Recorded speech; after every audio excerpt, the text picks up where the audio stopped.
Перед началом этой записи хочу поблагодарить всех, кто смотрит мой канал, всех, кто подписался на него и поддерживает подпиской, лайками и так далее.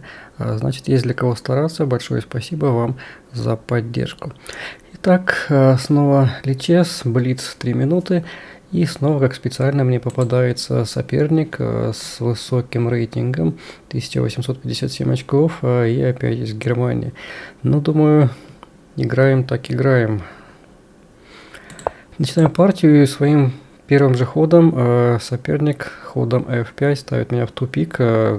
Редко мне такие пока ходы в ответ попадались в самом начале партии. Но думаю, ладно, играем дальше. Пытаюсь развивать свои фигуры.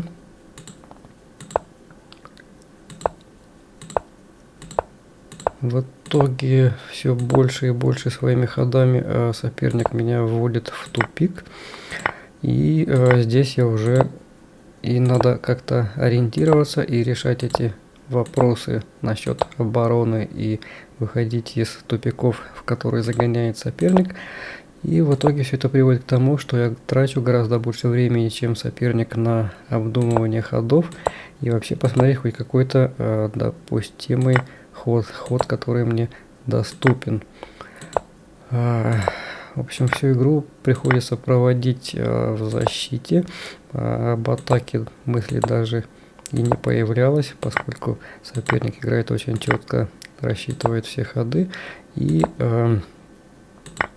еще раз повторюсь, у меня все время уходит на оборону, то есть помыслить об атаке в это время даже как-то не представлялось возможным. И в итоге я здесь проигрываю по времени. Белые просрочили время, то есть я как раз таки играл белыми фигурами и проиграли. Здесь и ферзя проиграл, не рассчитал, да, комбинацию, то есть здесь пытался удар нанести ладьями и ферзем, но просмотрел, что у меня здесь одна ладья на линии стоит, а не две. Если бы две ладьи сюда устремились, то шансов было бы побольше.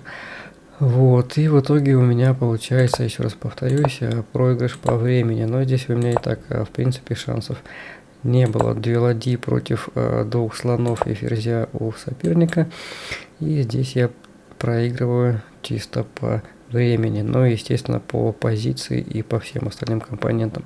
То есть, если бы еще оставалось время, то соперник в итоге додавил бы меня без вариантов. Запускаю вторую партию, и тут же буквально мне попадается тот же самый соперник. Может, он меня ждал, не знаю. Но в итоге сейчас включу эту партию, вторую. Соперник как будто бы поджидал меня снова для новой игры. Опять этот же соперник попадается мне в следующей игре, и опять я ему проигрываю. Так, анализировать партию, компьютерный анализ. И давайте ее рассмотрим. Здесь я уже проигрываю по времени, укладываюсь, успеваю проиграть по времени. То есть соперник ставит мне мат. Играю белыми фигурами. Опять этот непонятный мне ход f5. Надо будет посмотреть теорию, если будет время, что за ход такой, как против него играть. Пытаюсь играть точно так же, как и в предыдущей партии, в принципе, и что-то как-то противопоставлять сопернику. Но с трудом, в принципе, это получается. Опять у меня большая часть игры, большая часть времени проходит в защите. Вот, ну и ошибку здесь мне показал в этой партии, что длинную рокировку я сделал. Скорее всего, что нужно было делать короткую рокировку. Но здесь уже выбирать не приходилось. Соперник контратакует, то есть здесь теряю фигуру. В итоге позиция все ухудшается и ухудшается. Опять не могу найти никаких контраргументов против игры своего соперника, то есть соперника с высоким рейтингом. Ничего так сильно не придумывается. И в итоге вот она, заключительная стадия партии. Соперник зажимается здесь моей фигуры. У меня остается две ладьи и ферзь. У соперника ладья, две ладьи, два слона и ферзь. И в итоге здесь уже мой король находится в такой позиции, что пойти на А1, С1, А2, С2 уже нельзя. И выход только по полю первому выходить. И единственный ход остается это С1.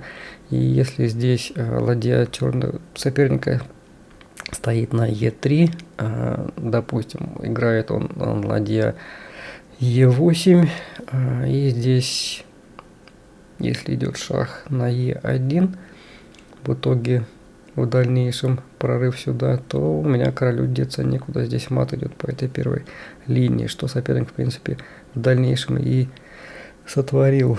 Так, выдвигает свою фигуру, здесь я зеваю еще вдобавок ладью, сопротивление мое и так слабое становится еще слабее.